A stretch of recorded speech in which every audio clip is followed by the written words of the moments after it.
Hi everyone. So today we're going to talk a little bit about short courses in self-defense. Now there's an ongoing debate, which has been going on forever, I guess, in terms of whether short courses actually provide any value. How short is a short course? Well, you can go anywhere from, let's say, 2-3 hours to, 20 hours or 40 hours or something like that. But the point is that it's not regular, consistent training, and it's condensed over a shorter period of time, like a few hours or a week or a couple of weeks. Okay, now a couple of things, right? The question becomes, what do you hope to gain in a short amount of time? To develop skills that are legitimate, right? That are good, effective skills takes a long time and a lot of dedication and maintenance. So once you get to the point where your skills are okay, you also have to keep working to keep those skills at the very least, at least where they are, if not getting better. And that is an ongoing commitment. We live in the age of, instant gratification. So really what we want to look at is what happens when we condense those time frames, and is that realistic? So there's a couple of things that are important to remember.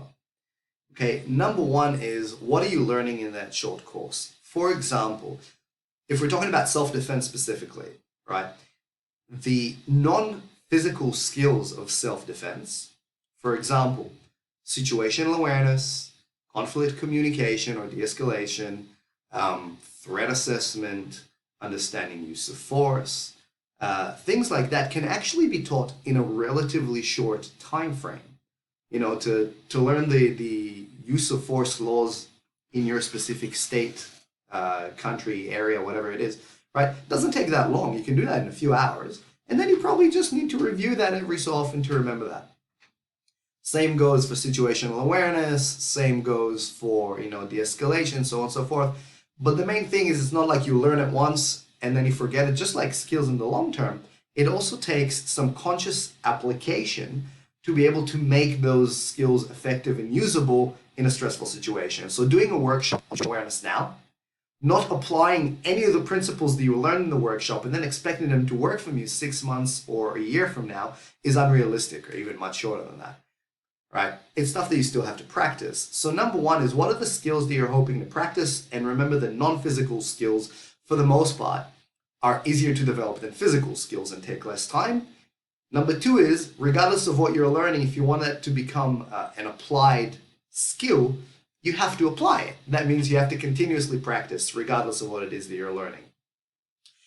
It can be likened, and I think the first time I heard somebody make that analogy, it would have been Tony Blauer. A short course format is probably more similar to a first aid course. Is it going to make you a brain surgeon? No. But it might give you skills that can help for some basic situations, providing they are refreshed regularly. Now, that leads to a more serious problem, which is really, from my perspective, is really where the industry lets people down. And that's that.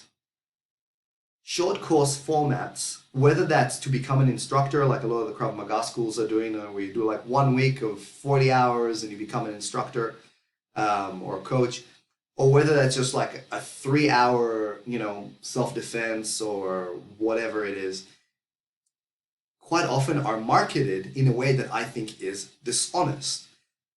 And I get it. I run a martial arts school. I've been doing that for a long time. And sometimes that comes from the need to make sure that you actually get people who rock up. It's really important, though, to be honest with what you're telling people they're going to get from the service that you are providing. Okay, so what do short courses provide? For the most part, they are not the solution. Well, actually, not for the most part. They are never a complete solution. What they do give you is maybe possibly a slightly better chance of responding the right way if something happens. And that's what they should be marketed as, right? In other words, when people come to your workshop and you run a 3-hour seminar on self-defense or de-escalation or whatever it is, be honest with the fact that you're going to give them some base skills and they're going to have to continue developing, or at the very least refreshing and maintaining those skills and practicing them to the point where they're effective on an ongoing basis. Again, the level of commitment will depend on the person.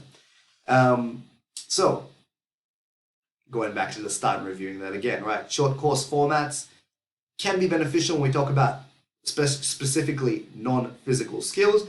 They can also be effective for physical skills depending on the context, maybe not in self-defense as much.